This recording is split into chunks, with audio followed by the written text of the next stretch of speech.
You can hear it right now. Not in your ears, lower than that. It's in your chest, a low, persistent thrumming just at the edge of perception, like a diesel engine idling 2 blocks away, except there's no engine. You've looked. It started in 1991, and it never stopped. This is Taos, New Mexico, population about 6,000, quiet, high-altitude, art colony quiet, except for this, the hum. About 2% of residents hear it. Researchers from Sandia National Laboratories, Los Alamos National Laboratory, and Phillips Air Force Research Laboratory spent years studying it and filed a report in 1997. Their conclusion? The hum is real. It registers on instruments, and they cannot identify its source. It isn't infrasound from traffic or industrial sites. The spectrum doesn't match. It isn't seismic. It isn't military. The area was scrutinized extensively. The team eliminated every obvious candidate. What remained is a sound wave propagating through the geological substrate of the Taos Plateau with no identifiable emitter. It exists, it persists, it is measurable, it is unexplained. For the people who hear it, the experience is not abstract. You feel it when you try to sleep. It's there when the house is quiet at 3 a.m. Some residents describe nausea, chronic sleep disruption, and nosebleeds during peak episodes. A 1997 study by Joe Mullins at the University of New Mexico documented that hum hearers consistently perceive the sound at 30 to 80 hertz, the infrasonic range, but standard environmental sources in that range simply aren't present in the quantities that would explain what's being recorded. Geophysicist David Deming reviewed the case in 2004 in the Journal of Scientific Exploration and proposed that very low-frequency military submarine communications broadcast from transmitters across the United States might be the mechanism, penetrating geological formations and re-radiating at surface level in localized zones. It's a coherent hypothesis. It remains unconfirmed. Here's what stays with you. Not the mystery of the source, the fact that a sound can exist measurably, verifiably in the real world, perceived by hundreds of people with documented physiological effects, and the scientific establishment's answer after years of investigation is, we're sure it's there, we have no idea where it comes from. The world is generating something, and something about you, or specifically 2% of you, can receive it. You're driving west on the Outback Highway, and then you're not alone anymore. There's a light ahead. Not headlights, the wrong shape, wrong behavior. It keeps its distance. It moves when you move. When you accelerate, it accelerates. When you stop, it stops. It seems aware of you. The Min lights are one of Australia's oldest documented atmospheric phenomena, recorded by Aboriginal oral tradition for centuries before European settlement, and first reported in writing near the town of Min Station in Queensland in 1918. They appear as diffuse glowing orbs, white, green, or amber, floating at low altitude above the flat outback terrain, often tracking vehicles or livestock for kilometers before vanishing. For decades, the conventional explanation was swamp gas or bioluminescence from decaying vegetation. Neither works. The outback is not a swamp. The formations are hundreds of kilometers from any significant marsh or organic decomposition source. By the 1990s, atmospheric physicist Jack Pettigrew at the University of Queensland had built a more rigorous case. The lights are a Fata Morgana mirage, an inversion layer in the atmosphere, refracting distant artificial light sources, roadhouses, farms, mining operations, across dozens or even hundreds of kilometers of flat terrain. Pettigrew's model is compelling. It was published in 2003 in Clinical and Experimental Optometry and generated significant scientific interest. but it doesn't explain every documented case, particularly historical accounts that predate vehicle traffic entirely, or lights observed in weather conditions that don't support sustained atmospheric inversion.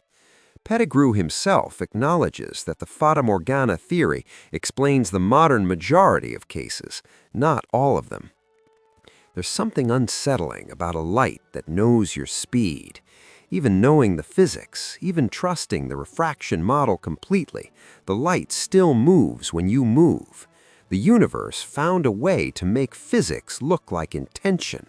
You do the right thing, you understand the mechanism, and it still feels like something out there is watching. The lights here don't track you. They perform. They strobe. They change color mid-flight, white to yellow to red, and then they accelerate to speeds radar clocks at 30,000 kilometers per hour before vanishing. This is not a trick of atmosphere. It is something else. Hessdalen is a remote valley in central Norway. Starting in 1981, residents began reporting lights appearing over the valley, sometimes multiple times per week. By 1984, the activity was intense enough that a volunteer scientific team called Project Hessdalen set up continuous monitoring equipment.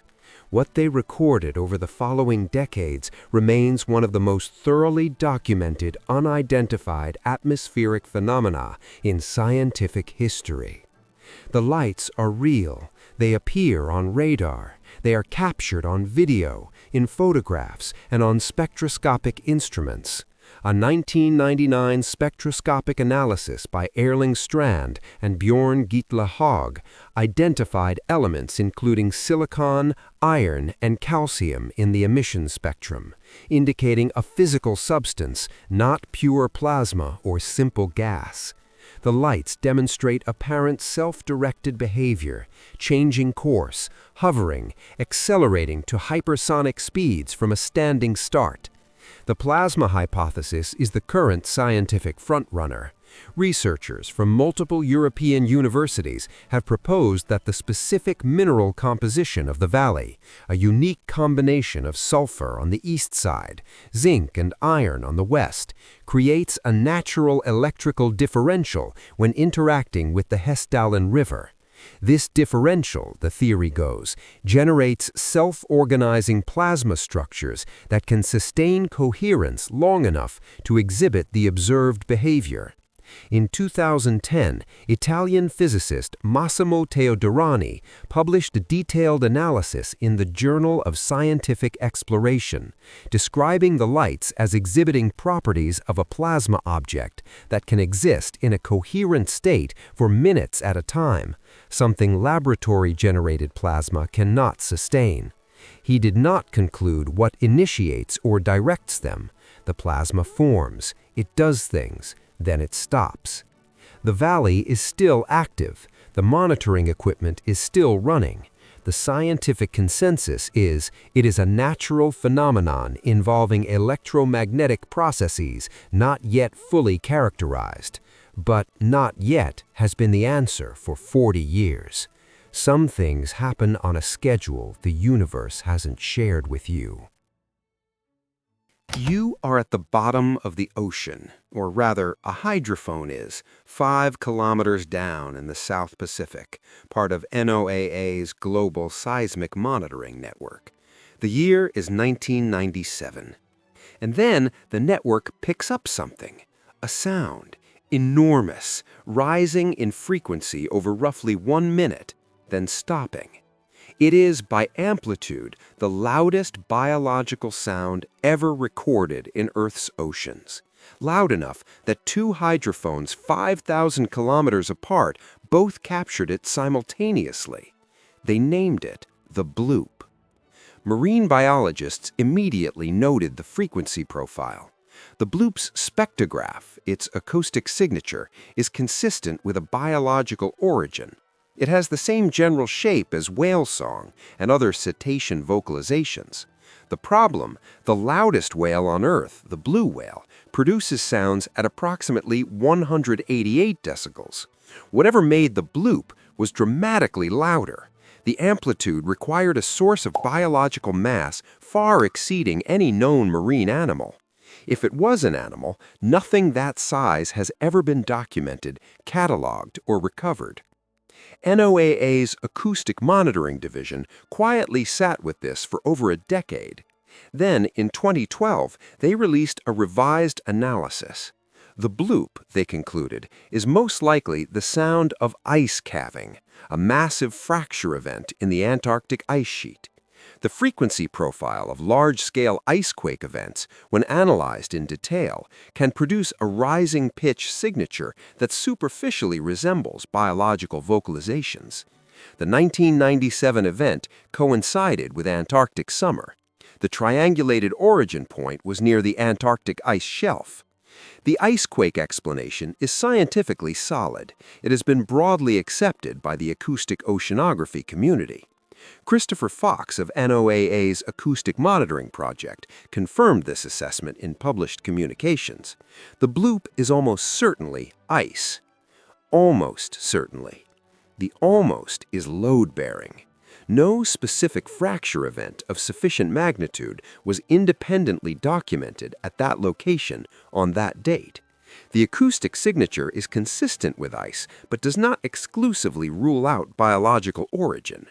The triangulation points to a region of the South Pacific where the ocean is deepest and least studied, and something down there, ice or otherwise, was loud enough to be heard simultaneously on both sides of an ocean. The universe is not quiet. You've been operating under the assumption that what you can't see, you would hear. The bloop suggests the possibility that size has a sound, and you just haven't cataloged all the things that are large enough to make it. You standing on a gravel road in the Ottawa National Forest in Michigan's Upper Peninsula. It's dark. A group of you drove out specifically because you'd heard about this, and now it's happening. A light appears at the far end of the road. It bobs slightly. It comes closer, then retreats, then comes closer again. It has been doing this for decades, every night. The Paulding Light, also called the Dog Meadow Light, has been documented since the 1960s. It appears on a specific forest road outside Watersmeet, Michigan, and it appears consistently, reliably, every night with sufficient darkness. Michigan Technological University students investigated it in 2010 with spectrographic equipment and published their findings. The light is car headlights and taillights from U.S. Highway 45, refracted and focused along the specific topography of the surrounding valley. The analysis is meticulous. The Michigan Tech team, led by physics student Jeremy Bose, set up diffraction gratings and spectrometers on the road and measured the light's spectral composition. It contains distinct sodium and mercury emission lines, the precise spectral fingerprint of automotive headlights and streetlights. The geography of the valley creates a natural lens effect, gathering and focusing the light from traffic kilometers away. This should end the story. The spectrograph speaks. And yet, the phenomenon has been observed by thousands of people, many of whom drove hours specifically to see it, many of whom describe it moving toward them, retreating, hovering. The Michigan Tech finding is published, peer-reviewed, and correct. The light is cars. And still, people drive to that road and watch it and feel something they do not feel watching traffic. What the spectrograph cannot measure is the experience of watching a light that appears to have intention. The physics are resolved. The phenomenology, the fact that a perfectly explained optical effect still produces in the human observer a response that can't be accounted for by simply knowing the mechanism, that remains open. You can know exactly what a thing is and still feel it looking back at you. That gap between explanation and experience is where the Paulding Light actually lives. The physics team was right. The universe arranged the terrain, the highway, and the atmospheric optics to produce something that looks exactly like an entity with awareness of you. It isn't. You know it isn't. Your nervous system doesn't care what you know. You are in Strasbourg. It is July. A woman named Frau Trophea walks into a square and begins to dance. She doesn't stop. She dances for 6 days straight. No music, no audience, no apparent awareness of the crowd gathering around her. She collapses from exhaustion, sleeps briefly, wakes, dances again. Within a week, 30 people are dancing with her. Within a month, 400. By August, people are dancing themselves to death, feet bleeding, bodies failing, hearts giving out from sustained exertion. The dancing continues. The city government, following the medical advice of the day, builds a stage and hires musicians on the theory that the afflicted need to dance it out. The music makes it worse. At its peak, the dancing plague of 1518 was killing multiple people per day. Historical physician John Waller spent years reconstructing the primary sources, guild records, bishops' letters, contemporary medical accounts, and published a detailed reconstruction in the journal Endeavor in 2009. His conclusion? The epidemic was a mass psychogenic illness triggered by a specific cultural context of extreme stress, starvation, disease, and supernatural belief systems. The region had suffered crop failures, disease outbreaks, and genuine destitution in the years preceding the event. The dancers were not performing. They were not choosing. Their bodies were responding to a psychological trigger that the 16th century had no language for. Frau Trophäa's identity has been partially reconstructed. She was likely a real individual, not a composite. What she was dancing toward or away from or because of is unknown. The mechanism of mass psychogenic illness is documented.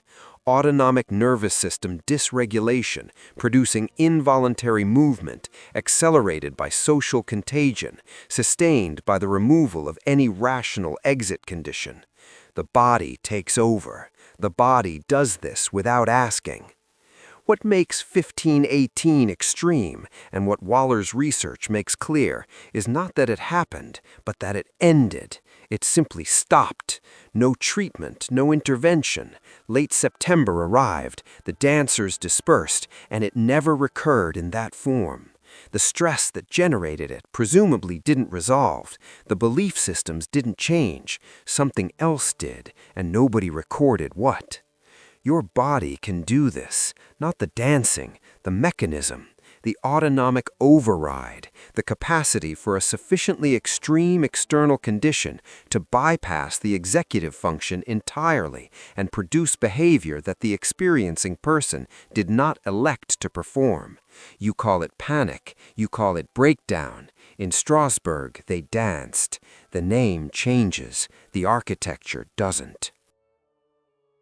It's August 15, 1977, and astronomer Jerry Eman is working his volunteer shift at the Big Ear Radio Telescope at Ohio State University.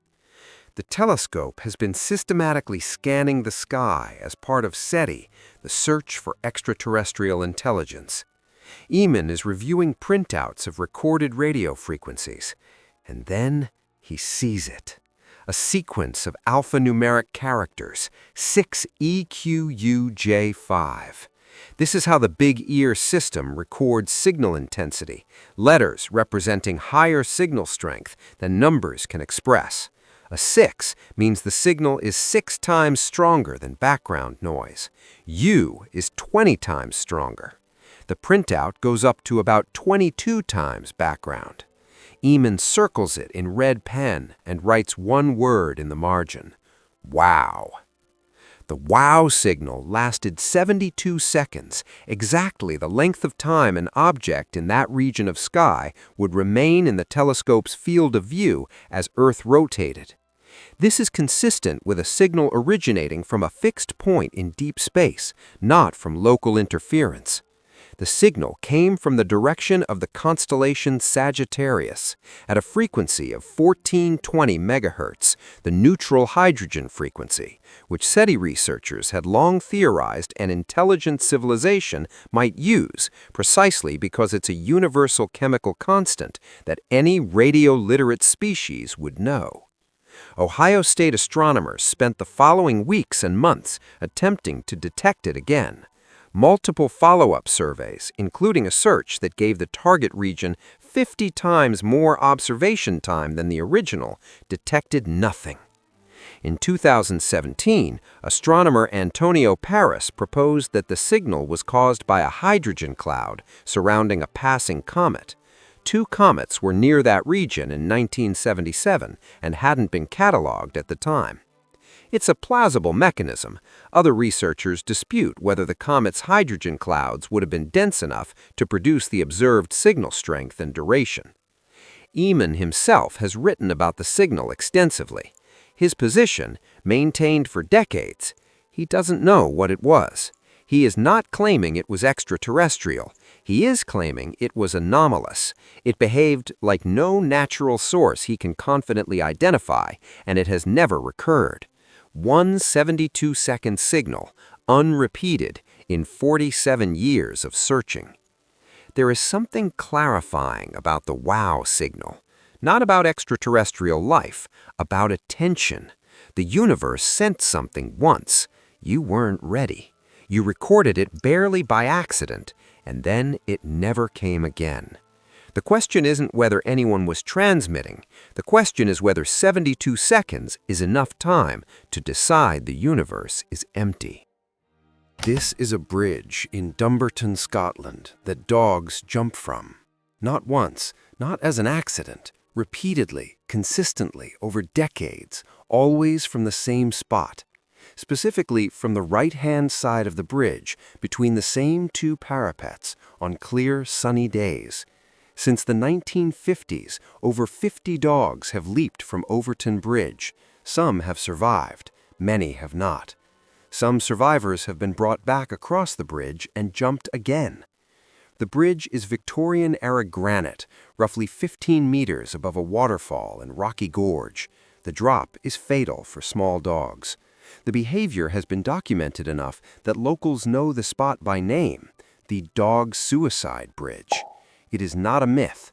It is a documented, recurring behavioral anomaly in non-human animals. David Sands, a Scottish animal behaviorist, investigated the site in 2006 with scientific equipment. His findings, published across multiple reports, the area beneath the right-hand parapet is heavily populated with mink, hedgehogs, and other small mammals, particularly active on sunny days when clear weather drives them into the open. Dogs with strong prey drives are overwhelmed by concentrated scent signals.